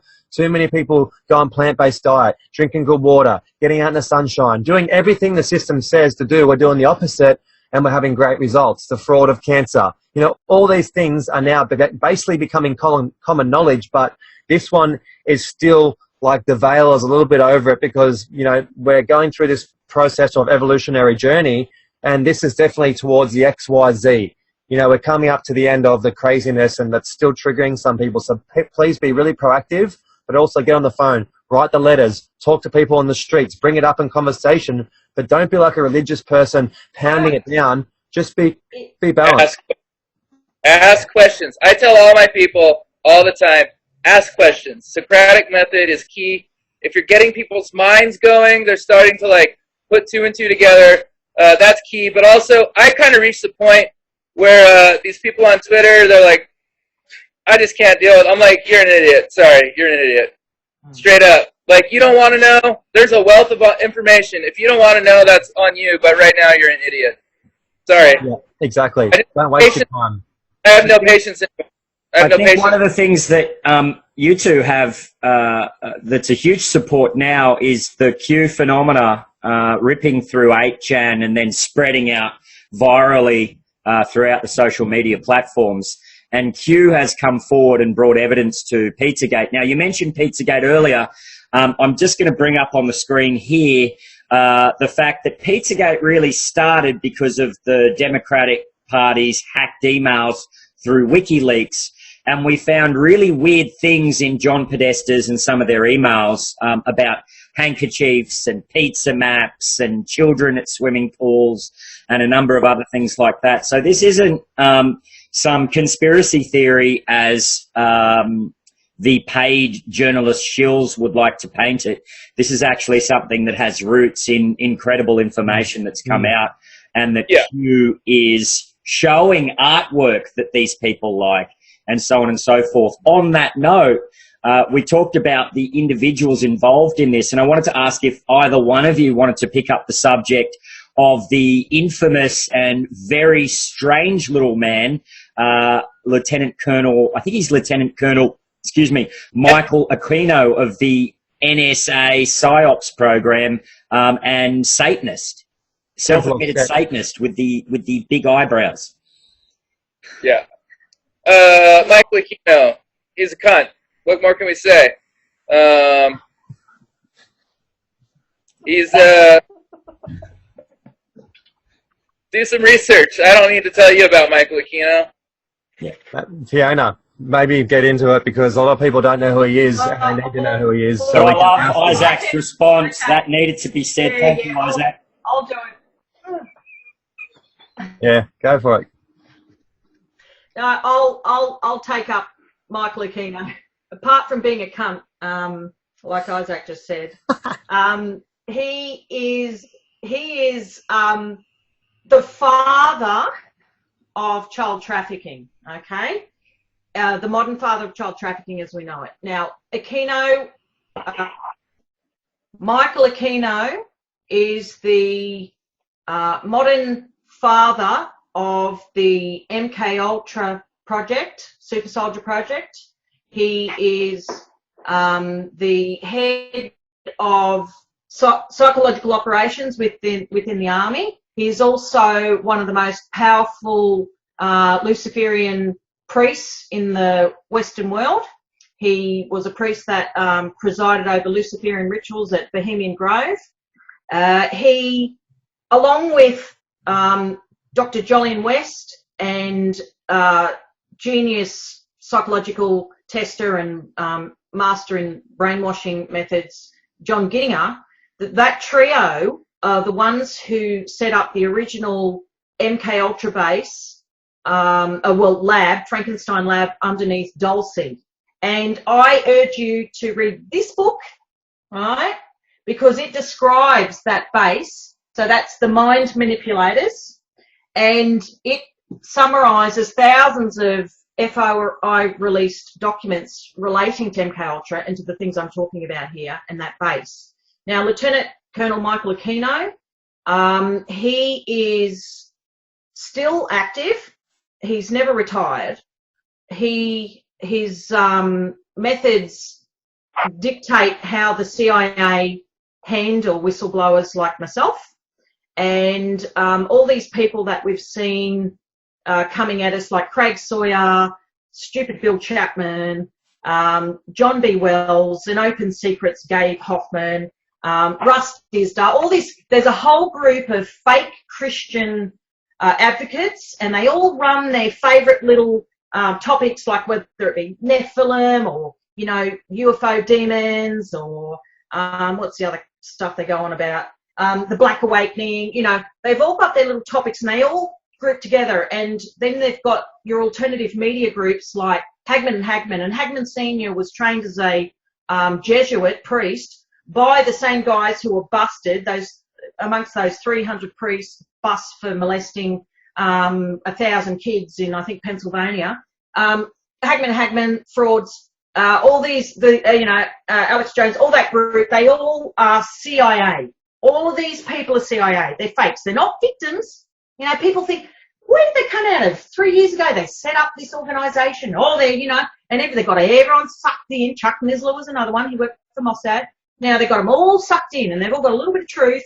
And what they are there for is to lure people like us. Now, this is the psychological operation pioneered by Michael Aquino. Now, people have to look. There's a generation that don't know who this guy is. I couldn't believe it on social media. They don't, who's this guy? I'm going, oh, my gosh, you know.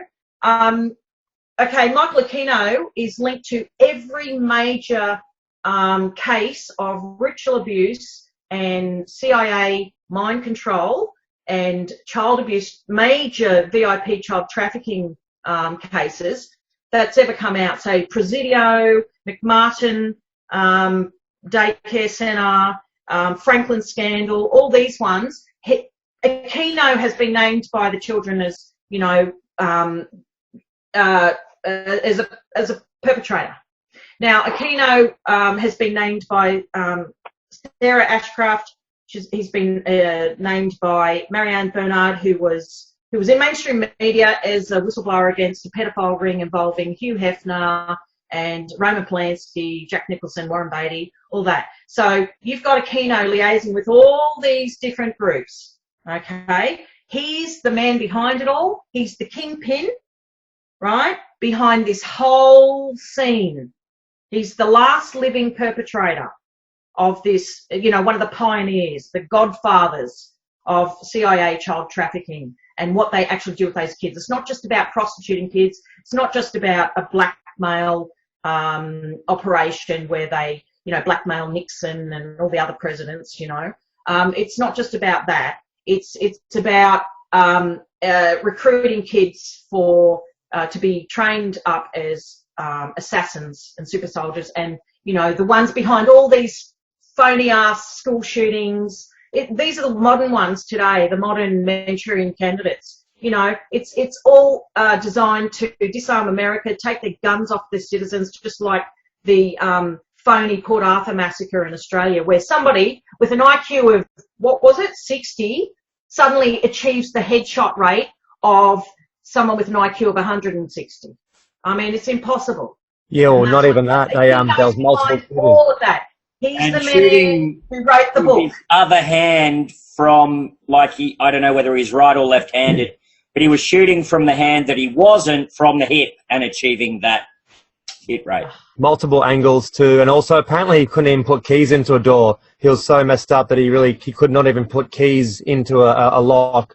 And there was, like, yeah, I reckon 3 different directions where the bullets came from. So that was the first kind of big false flag attack here in Australia, which disarmed us, and we handed our guns over, no question. Yes, because Australia has always been, we are a CIA nation. We've been run by the CIA.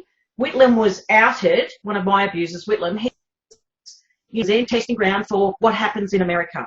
So our Port Arthur massacre was a test for what happened in what's been happening ever since in America with all these shootings, and the Las Vegas shooting, which was a load of crap. There were multiple gunmen then. The doors were closed and they just shot at everybody. Port Arthur, it was Navy SEALs came up out of the water, and then those Navy SEALs and some of those people were killed in a chopper crash up near Rockhampton some years later. You know, this is how it goes, folks. This is what the truth is behind Michael Aquino and his cronies. Wow, yeah, what a big player. And I was in good contact with Max Spears before he was taken out, and he was going to release the names of that international military pedophile ring myself. So I'm well aware of this guy and what he's doing also astrally too. You know, there's big programs that he's connected to, and he was part of the whole setting up of that astral barrier maintenance situation where they're looking at everyone, remote viewing everyone and all that. So that's Aquino. Aquino's expertise was in that sort of programming, the psychic warfare programming, and the Delta Special Ops. He's behind the training for the super soldiers in the Delta Special Ops units. Right. So for people out there, can you guys give us some good links, topics, names, and people that they can research if they want to get into this and wrap their head around this? What are some? Where can they start to start getting their head around more information that which we've divulged today, so they can get the beginning of it and also go further beyond than what we've said? Okay. Well, in terms of ritual abuse and mind control, the classics are Fritz Springmeier and Cisco Wheeler. You know, the Illuminati formula to create a complete mind control slave, and other books. There's many books that they wrote. That's just Mind Control 101. They're the pioneers who opened the healing door for a lot of us. That's just basic stuff. And then there's things, as I said before, Professor Corey Hammond, the Greenbaum speech. You must listen to that. That's phenomenal. Then you've got another genuine one was Carol Rutz, and she is the author of the Extreme Abuse Survey. So all her stuff is real. Kathy Sullivan was a victim of Billy Graham's, who, in her book, she doesn't name names, but in the, if you can get hold of her old websites and video interviews, which, conveniently has all been taken down mostly, that's a big deal. I think this book, if you want to understand the CIA, that one.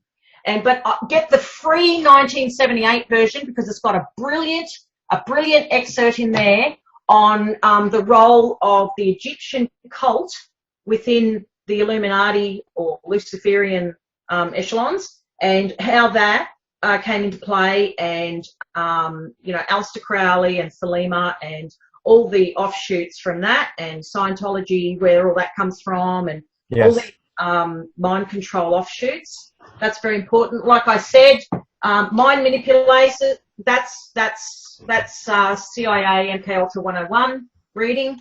What else is there? There's, you know, Operation Grill Flame and Operation Sunstreak as well. So if you want to learn more about remote viewing, it's called Operation Grill Flame and then Project Sunstreak. These are both released CIA programs that have been running to do remote viewing, and also focusing in on kids with higher abilities. And this is like, you know, knowing when these kids are coming into a family, and then tapping in and attacking them, because they're the kids that have the high genetics. They're the ones who are going to come through and be world changers, outside the box thinkers. They're going to raise the consciousness just by them being loving and being open and being connected to all things natural. So that's like an attack on the child. It's an attack also on the alpha male, which we're seeing now, which is happening around the world. So we don't have any warriors left. They're all distracted watching football. They're at the strip club. They're at the TAB. Right, just like the Roman days when they're watching all the gladiators fight, and then they're putting laws through Parliament. So nothing's actually changed. Babylon and Rome has never fallen. It's just hidden, and now it's continuing on behind the screens, behind these programs and psyopses, and everyone's so distracted by everything that's going on that the whole world's a distraction rather than taking action and creating change. So we need to get back into that heart, get back into a place of love, focus on solutions, get on the healthy food, and really be helpful. The simplest thing you can do is just be helpful all the time. Just whatever's going on, just be helpful. It's such a simple phrase, you know, like let's take things back to basics for a little bit. Also, I would recommend the original Stan Deo's Cosmic Conspiracy. Look, sometimes people, what they were talking about in the 70s and 80s was fantastic, but what you see, who they're hanging with now, I wouldn't agree with. But his original stuff, that was groundbreaking, and that's consistent with my understanding of things as well. There's basically anyone who's dead, anyone who's been taken out. Phil Schneider, he's not a Christian, and I don't agree with some of the stuff he says about aliens and that sort of stuff. But Phil Schneider, all his original stuff, look, he toured around. He was a geoengineer under Dulce, and he toured around showing everybody this really unusual metals with bizarre properties and allowed people to handle them. And you can see that in video. And then, of course, he committed suicide by wrapping a catheter around his neck. So, oh yeah. And, you know, so the genuine ones really are usually silenced in some way, or they're, and I'm going to go out on a limb here, or they're replaced, okay? So if somebody was telling the truth 20 years ago, or they went to prison, or they went in for heart surgery, or something happened and they come out and they don't quite look like them, and they're not quite saying the same stuff, and something's not ringing true, well, go and read up about Fritz Springmeier and what he's written about how they deal with that sort of stuff within the Luciferian circles. Amazing. There's no difference Bill now. Cooper. Up the Bill top, there's Cooper. no difference between science. Forget about Bill Cooper. Required reading. Bill Oh, Cooper, Bill the Cooper, Hold the Pale absolutely Horse. Bill Cooper, who predicted 9/11 and was killed for it. He already called out 9/11 before it happened. Absolutely Bill The Cooper. Hold the Pale Horse, the book's called. Yep. And I just read one myself called, it's from Aleister Crowley by Don Webb. And it's called The Book of Law, Overthrowing the Old God. And that's been interesting insight. So just around their beliefs, like what they're attempting to do, how they interface with the other realms, how it's very, very standard. Like all these occult magicians and people, they all know that there's all these different realms and they're accessing it. It's only the normal commoner that don't believe in it. We have normal, say, Western people who believe in ghosts, religious people believe in demons or jinn, you know, the spiritual people believe in discarnates. It's all just energy, and it just depends on how the energy is used, for good or for evil. So it really is, I guess, a thing that everyone should be looking into, realizing not only do we have an extra source of energy we can tap into, the chi energy, the meditation, the deep pranic state. These are all energy sources, but how do we use this energy? How do we maintain the energy? Are we giving it away? Is it being taken from us? So it's really important to have your boundaries, do your spiritual practices where you keep yourself, you know, in line and balanced. If you're going to be in this realm talking about this stuff, you need to have protection. You need to be eating healthy food. You need to be looking after yourself and staying positive, or this will get you. This stuff will end up wearing you down, and then you'll be like, wow, like what happened to me in the last few years? Like I feel a tired, rundown version of myself. So, and another one is Bryce Taylor. Thanks for the memories. That's all legit, and she named so many presidents and princes, and you know, she names Hugh Hefner. She names Nixon. I didn't realise she'd named Nixon until I had another look. See, often when I've read a lot of this stuff, well, my brother used to try and get me to read Fritz Springmeier, and I just couldn't. Or if I did, the information would slip from my brain because I was dissociative. And so I only looked at Bryce Taylor again last night because it came up on a website, a discussion, sorry, on Twitter. But she actually names Nixon all the way through. She names Bob Hope. She names, like I said, Hefner, who was Marianne's handler. She names Prince Charles, Prince Philip, all these people, and she named them, you know, in the 90s. So that's good reading. Now, the other thing, where I'm talking about visual spatial learners and all that sort of thing, the world expert on visual spatial ability is Linda Silverman, and she's got a site called Gift Development Center, and that's all free. A lot of that stuff's free. So you can go and learn all about right hemispheric functioning 101 from Linda Silverman's site. And see, a lot of this, I did 6 years of psychology, so and some studies in gifted education and studies in art therapy. So that's where I, you know, any of those areas, that's where I got my core understanding of the neuropsychology behind MK Ultra. I mean, I was taught by Gittiner himself, and so when I went and studied this stuff, you know, I zoomed in on the stuff that was relevant to my experiences and to MK Ultra, but anybody else can go and do a little bit of learning themselves. So my question, sort of following from here, is what's next for both of you? How do you want to progress this forward? How do you plan to progress this forward? Do you expect any other results? What's on the table? I guess I'll go first. I'm keeping doing what I'm doing. It seems to be very effective. It seems to have a lot of people worried. The people that I want worried are worried. We didn't even really touch on the QAnon stuff, which that is a whole chapter in my story that should be told at some point. But I am very hopeful that we are making a big, big turn on this stuff. And it looks like we are. Well, I'm writing a book, and God willing, I was asked 2 years ago when I spoke at the Seattle conference on trauma and dissociation. I was asked by survivors themselves, write a book. Where's your book? Please write a book. So I said yes, and I've been trying to do it ever since. So I'm focusing on that. I'm going to ignore the trolls and their PR tactics to try and become relevant again after I took them out. So I'm focusing on that, and I'll keep in touch and, I'll put up the odd article. I'm putting up an article, a rebuttal to the hit piece on VOP that was published just yesterday.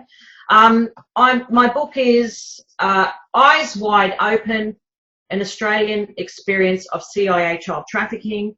I put up a question on both my social media platforms, which is Twitter and Facebook, and apparently I was too old for Reddit, according to my 19-year-old daughter. She said, no, stick to the stuff for 30 and over. Well, I'm glad I'm not on Reddit now because they took us all down. But I put up a post and I said, okay, what questions would you like to see answered in my book? I'm not going to answer them here, but I'll endeavour to answer them in the book. And I had, so far, as of yesterday, I copied and pasted 16 A4 size printed typed pages, 12 font, with no spacing in between the lines, of questions. Phenomenal. And I only had one dickhead on there who, said something abusive. But all of them were fantastic. There wasn't a lot of repeats. And so I think I'm pretty much got my new structure, because I was struggling as to how to structure the book. I've written a whole heap of stuff. I've thrown stuff down, but I couldn't work out how to structure it. So I'm going, it's too much overlap. Like if it's a Venn diagram, it looks like a bloody macrame piece, And so I think I've got a better structure, thanks to everybody. And and it got me motivated. When I saw those questions, because I'm interacting, and this book is for the public, and I want to make it relevant to the public. It's not for me. I don't need to hear my crap again, and every time I talk about it, I don't get anything out of this. I just get triggered, and then I have to go for another therapy session and process it all. It takes a strain on my nervous system, this stuff. So is there anywhere that we can donate for you, Fiona? Is there anywhere that we can send you money? Because you're doing such a big job, and people like you deserve to get supported while going through this, Look, Nate, I've never asked for donations. I have accepted a very few donations from Christians who specifically said, can you use this to help other people? And I was actually, any money I got, which wasn't a hell of a lot, but I got some, I put that into paying for a lawyer for someone and, practical stuff. Someone once did a campaign to raise money for me to go to Seattle, and then it was really hard to get any of that money back to go towards my plane fare, and it ended up costing me a fortune anyway. So look, you can see what's happened now. It was a good move on my part never to monetize anything I did, because like most of the people have monetized things, that's all they've done. They're just asking for money. I want to make a movie. Give me money. What? And I won't tell you what's happening until you guys, by the way, guys, I'll tell you what. If you give me 10 million, I'll give you, how many more pitas do you want? I'll out them all. Yeah. So but I'll tell you, this is what I'm willing to do, though. It is going to cost. I prefer to self-publish, because then I can control what happens with my work. Because if I had it published, there is interest. If I had it published by a mainstream publishing company, they'll buy the rights and then they'll bury my book. So I have to pay for it myself, and and I don't have an income, right? And if I have to do that, then what I ask is when people buy the book, right, I'm going to sell the book for a reasonable price, whatever's normal, and I ask people that buy multiple copies. If you want to donate to me, buy 10, 20 copies, whatever, and give those away to victims, to therapists, to church reading libraries, reading rooms or whatever. Give them away to people who want the truth and aren't just going to throw it in the bin. That's my way. Ask a man, what are you doing? I'm working on a book. Ask the woman, what are you doing? Well, I'm working on this book, and like I've got all these people emailing me right now. They're emailing me the questions, and you know. Shut up, Isaac. I've actually written half of it, you bastard. Maybe if you spent more time writing and less time talking, it'd be fucking done by now. No, that's why we got you both on, because if we had just Isaac on the interview... Wait, you hippie piece of shit. Hey, I'm not a hippie. What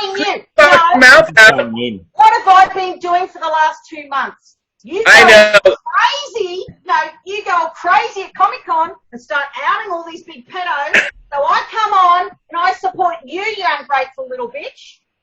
Yeah, no, this is why Nate and I got both of you on. It'd be a 5-minute interview. Oh, what do you think of Aquino? He's a cunt. What are you doing next? I'm writing a book. What did you just do? I outed Spielberg as a pedophile. 5-minute interview. You know, I'm just giving Fiona a bit of stick here. It's perfect. It's all right. And How can we support you, Isaac? What can we do to support you? What can we do to support you, Isaac? What can we do to help? Like share tweets? Get on the Twitter. Tell everyone you know about this crap, because the more people that know, we can end this chapter and move on to an Earth that's a lot more hospitable to humans. And what's your Twitter for people out there so they know? At Isaac Kappy, ISAACKAPPY. Amazing. And what's your details, Fiona? Website, YouTube, Facebook? What's the best way for people to connect with you? Well, I went on Twitter in a hurry because of Isaac's little hissy fit at Comic-Con. And mine is something like at Fiona Barnett and 50 numbers, right? Because I didn't fix that in time. But I'm the one with the big Pedo Wood sign in the background. Okay. And the one with about 17.6 thousand followers in 2 months. But the other thing is I am on Facebook, but it's really hard to... I tried to make myself a public profile, but Facebook wouldn't help. They banned that. So I'm stuck with my old one, and I can't... I'm limited to the people I've got there, and I've got a big lineup. But and I'm way behind in answering personal messages there. Sorry. My websites are fionabarnett.org and pedophilesdownunder.com. There's a little bit of different material on Pedophiles Down Under. There's some stuff there, like, for example, from James Shanahan and his letter from Cardinal Pell in 2005, saying, yes, his compensation, and yes, the Catholic Church admit that you, James, did in fact witness 2 Melbourne priests ritually sacrifice a 5-year-old girl on an altar. So there's some interesting stuff there if you can find it, but they're my websites. And then you will find at the top of Twitter, I urge everyone, before you communicate with me, don't even talk to me on Twitter or anywhere until you go and watch my Candy Girl documentary, part 1 and part 2. Part 2 is the best bit.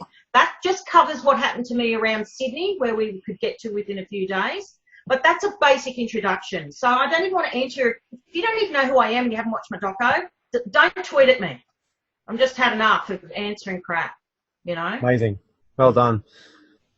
All right. Well, I think that's definitely coming to the end, where we've covered quite a few topics, and we've shed some light into a few different things for people to do their own investigative research at home to empower yourselves. You know, knowledge is key in an age of information. So anything you want to add, Elhai, and chuck it in there, and we'll close it up. On behalf of humanity, you two rock. Thank you for being who you are. Thank you for being brave. Thank you for being the voice of so many who aren't speaking out or who can't speak out. Thank you for your dedication, and you have all our support and all of our network support. Thank you so much for appearing on our show.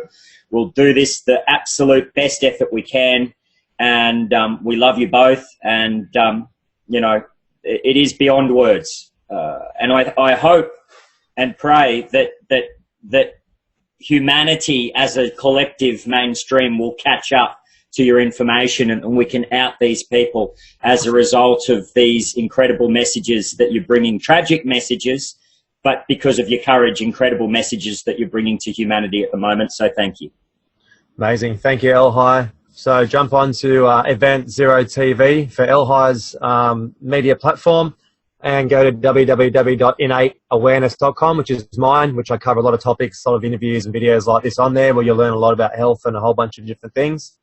And yeah, thank you very much, people. Please share, tag, post this. It's very important with the censorship that's going on that you send it out there. You post it and you repost it. Tag your friends' names in it. Put it on all different platforms. Spread it as far as you can, because that really helps us. You know what I mean? We are under attack. Truth Media is under attack. So the best thing you can do from sitting at home is just push that share button, tag it and like it, and get it out there.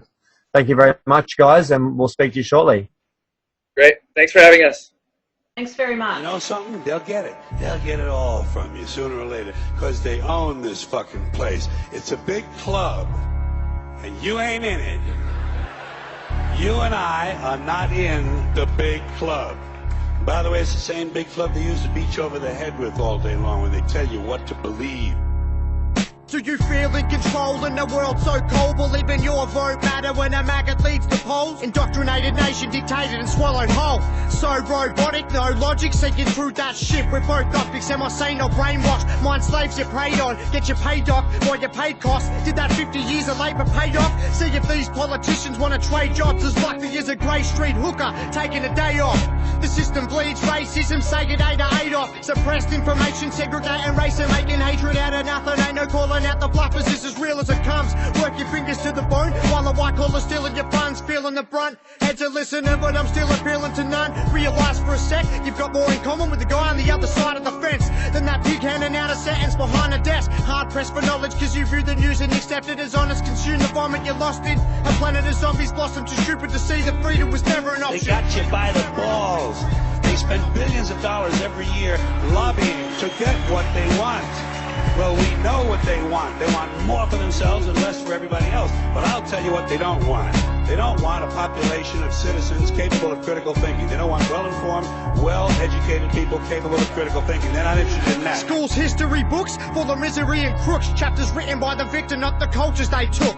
Advantage of the land and dosh, raped by the hands of vampires that command the lot. The standard plot, take what you want, let the famine rot. Who's not from the top? Specific bloodlines, direct affiliates of pedophilic syndicates. Open your fucking eyes, the world's customized, tailor-made to the taste of a race of disgusting minds. Pedo ring gets busted and it doesn't get publicised. Camera tricks in Syria of actors in a crisis, and Russia's meant to be the ones that I'm most frightened of. I don't buy you right. How about lending a hand to Sudan before it pops? But it's not in the agenda's interest. Let them kill themselves. A living hell will never witness. The West raped Africa. It wasn't like that to begin with. Passive living, control, television control. Way you're thinking the whole slave division. Fuck your corporation. I don't crave to fit in. We've been in for a brief moment. Look at the state of the earth's condition while their racist plot thickens. This place will keep spinning, heal itself, and we'll be a race that fucked everything we were given. They don't want people who are smart enough to sit around the kitchen table and figure out how badly they're getting fucked by a system that threw them overboard 30 fucking years ago.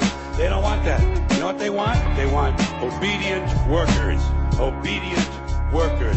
People who are just smart enough to run the machines and do the paperwork, and just dumb enough to passively accept all these increasingly shittier jobs with the lower pay, the longer hours, the reduced benefits, the end of overtime, and the vanishing pension that disappears the minute you go to collect it.